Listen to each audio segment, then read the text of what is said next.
when you say what is your support network and inquire what that support network is for them, they will reel off a whole list of friends.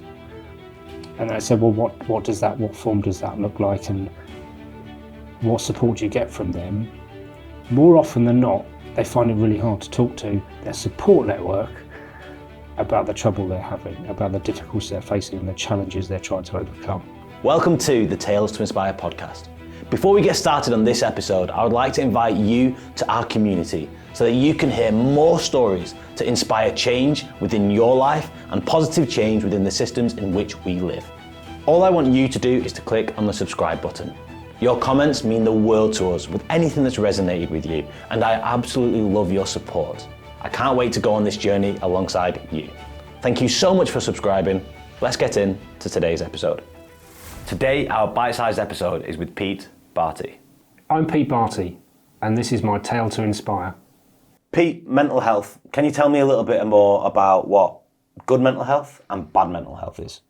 Yeah, from my perspective, good mental health for me is when you're functioning and maintaining your life balance. So things are going along well in the same way that you might look at physical health and you're feeling fit and healthy. I think there's a parallel with mental health as well. So you can deal with the ups and downs that life throws at you. You've got an element of resilience. You recognise the fact that at times things will be tough. Things will get thrown at you that you think, oh, that's a curveball, I wasn't expecting that.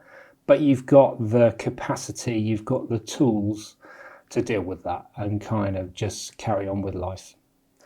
The flip side to that is when that becomes too much. When life's normal roller coaster, if you like, throws something at you and you're unable to cope with it, that you've not maintained your resilience, your well-being to a point where you can cope with that.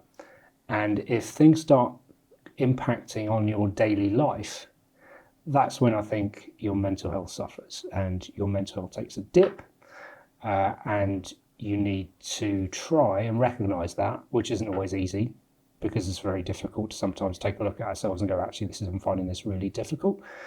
But it's to recognise that and then take some intervention. And that can take a vast array of forms, from going to see your GP to going to seek help with a therapist to looking at your own support network, or doing anything that works for you, like exercise or mindfulness or any of those things that might work for you. But it's stepping in and taking those steps to help boost ourselves out of that time and that period where things are impacting our daily life. So as a community / society, what can we do to support people struggling with their mental health / promote good mental health? I think we're on the right track. I think we are making mental health part of the discussion. It's very rare you can read something without the words mental health coming up. So it is becoming part of our language. I think we are giving people permission to have that conversation. I think from my own experience, workplaces are becoming more accepting that it is part of life to have times when we're struggling, to face challenges. So I think we're on the right path. There just needs to perhaps be a little bit more of it. The NHS are overwhelmed with requests for every part of their service. So whether society, whether government, whoever that may be, whatever colour that could be, comes in and provides more funding for that, to provide more state-funded therapists, state-funded interventions, interventions in society, in the community. Maybe that's where we need to go. Because I think from recognizing where I'm coming from my own background, I think we're getting to a place where we can have conversations between each other. But we're not all qualified to know what to do next. Well, with your qualified background as a therapist, then how does it look? Where does the responsibility lie? Is it with the government, the systems? Is it with the families? Is it with the individuals? Like, where does that responsibility lie with mental health? I don't think there's one place where it sits. I think it's a combination of all of those. I think community has to take a role, and I think that there is a slight diminishment of the role of community in some parts of society, whereas in generations before, community would step in and help with that. So I think there's a role of community to do that. There is a role in the government to perhaps provide funding and provide infrastructure to assist with that, which is a big question. What that actually looks like, I don't know, but I think there is a role for more support in society. There's also an element of everybody has to look out for each other.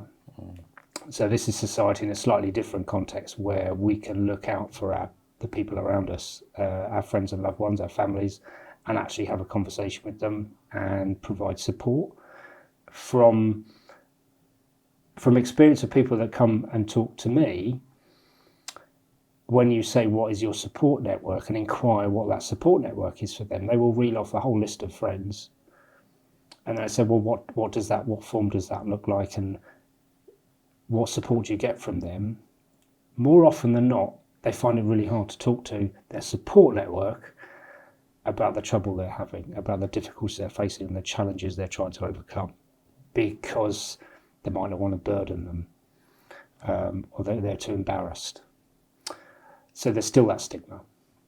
That access to a therapist is, I think, less stigma-filled than it ever was. I think there is still some stigma within friendship groups. I can talk from a male perspective, and I think that is still very prevalent. I can't talk from a female perspective because I'm not in those circles, but I would imagine that it's more prevalent among males. I mean, we know that the data and the statistics about suicide in males, so that suggests to me that it's harder for males to speak up in their peer groups. Which once again brings it to a really important part to play, where having a neutral person, and I know from my perspective, having a therapist for over 2.5 years was the one thing that I really loved about that, was I had a neutral person that I could go to, and that was it. I could share that space, and it was my space. It wasn't anyone else's. And then I could still speak to my friends about whatever I needed, but at least I'd process that with a neutral party, which I think for males, maybe not for females, but definitely for males from my perspective, is a really beautiful thing to have, that neutral person to go to. Absolutely. There's no judgment.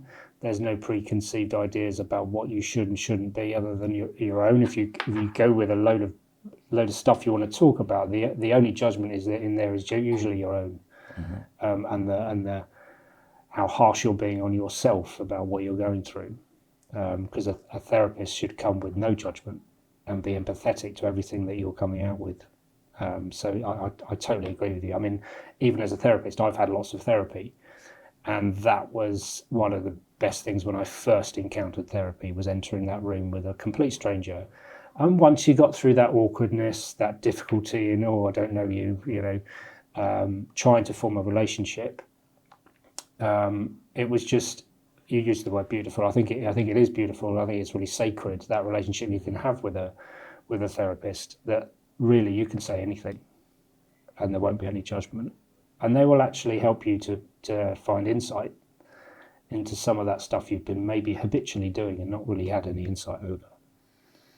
Because we keep doing the same thing over and over again, and it's these behaviours that a lot of the time, and these thoughts that we need to break to improve our mental health. We keep going with this stuff. The perseverance without insight kind of leads to the same outcome all the time.